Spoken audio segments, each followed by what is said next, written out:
किसी भी इंसान के साथ बुरे दिन और अच्छे दिन चल सकता है, कुछ नहीं कर पाएगा, इसकी बस की बात नहीं है ना। सबके दिन एक जैसे नहीं होते। कभी भी एक दिन ऐसा भी था, ऐसा बोला जाता है, लाओ त्से ने बोला कि बड़े वृक्ष अंकुर से उगते हैं, ऊंचे भवन मिट्टी के टीले से उगते हैं, सबसे ऊंची ऊंचाइयां आपके चरणों से शुरू होती है। और उन्होंने बताया भी कि जो उस समय के दुनिया के सबसे धुरंधर पांडव थे, इनके बाण में कुछ भी भेद देने की ताकत थी उस समय पर भी। लेकिन समय चलता है, उनके मजबूत कंधा बनिए, उनके कंधे पे हाथ रखिए और उसको एक बात बोलिए, चिंता करने की जरूरत नहीं है, तेरा भाई तेरे साथ खड़ा हुआ है। उसको एक बात जरूर बोलना कि चिंता करने की जरूरत नहीं है, तेरे भाई तेरे साथ खड़ा हुआ है। मिल के करेंगे, दोनों करेंगे, हिंदुस्तान में कोहराम मचा देंगे, तेरे साथ तेरा भाई खड़ा हुआ है।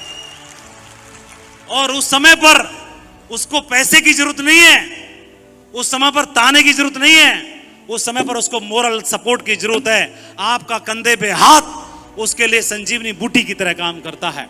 और ऐसा बोला भी जाता है, किसी के बुरे दिनों में अगर आप मजबूत कंधा बन के खड़े हो गए तो आपके 56 इंच की छाती करने की जिम्मेदारी वो इंसान आपके लिए ले लेता है, वो आपका गर्व जरूर बनता है। और ये उदाहरण हमें देखने के लिए मिलते हैं ढेर सारे, ये ढेर सारे उदाहरण हमारे को देखने के लिए मिलते हैं। और ये चौथी बात के बाद अगली सबसे इंपॉर्टेंट बात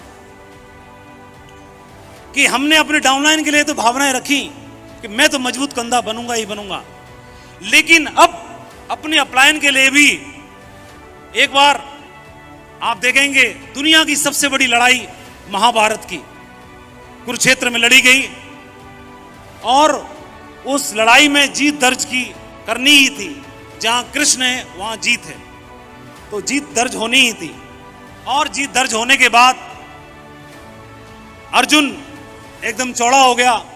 चौड़ा होने के बाद बोला, देखा केशव, गांडीव ने अपना कमाल कर दिया। भगवान कृष्ण को बोले, अर्जुन गांडीव ने अपना कमाल कर दिया, बधाई हो केशव आपको, गांडीव ने अपना कमाल कर दिया। कृष्ण मुस्कुरा रहे थे, रथ को लेके गए वापस और बोले, अर्जुन को बोले, अर्जुन रथ छोड़ दो, रथ से नीचे उतरो। अर्जुन अहंकार में था, कितनी बड़ी दुनिया की सबसे बड़ी लड़ाई को जीता और कृष्ण मुझसे बोल रहे हैं कि रथ छोड़ दो। अरे कृष्ण, केशव आप भी तो उतरो, आप भी तो उतरो, फिर हम उतरते हैं। उसको लगा पहले मेरे को उतार रहा है, मैं इतना बड़ा बलशाली, उसको अहम आ गया। और कृष्ण बोले कि अर्जुन आप रथ से नीचे उतरो। वो उतर ही नहीं रहा है, उतर नहीं रहा। अब कभी किसी को लगता है कि हॉल में एंट्री होनी है तो पहले आप, मैं डबल हूं तो मैं ट्रिपल हूं। तो अब धर्मराज बोले कि अर्जुन, अगर वासुदेव बोल रहे हैं तो कोई बात होगी, रथ से नीचे उतर जाओ ना। तो धर्मराज के बोलने पर रथ से नीचे उतरे। रथ से नीचे उतरे, उसके बाद कृष्ण रथ से नीचे उतरे और कृष्ण रथ से जैसे ही नीचे उतरे, पूरा रथ धुआं धुआं करके जलने लगा विस्फोट के साथ। कृष्ण की आंखें चौड़ी हो गई, अर्जुन की आंखें चौड़ी हो गई, समझ में नहीं आया क्या हो रहा है।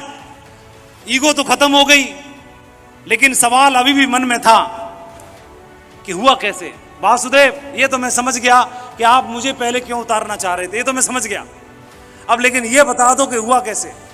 तो उन्होंने बोला कि लड़ाई के दरमियान तुम्हारे ऊपर बहुत सारी मायावी शक्तियों का प्रयोग किया गया था और तुमने अपने बाणों से उनको भेद तो दिया, लेकिन उससे तुम तो बचे, लेकिन उनका असर इस रथ के ऊपर अभी भी था। लेकिन वो शक्तियां अपना असर इसलिए नहीं दिखा पा रही थी क्योंकि उस रथ पे कृष्ण सवार थे।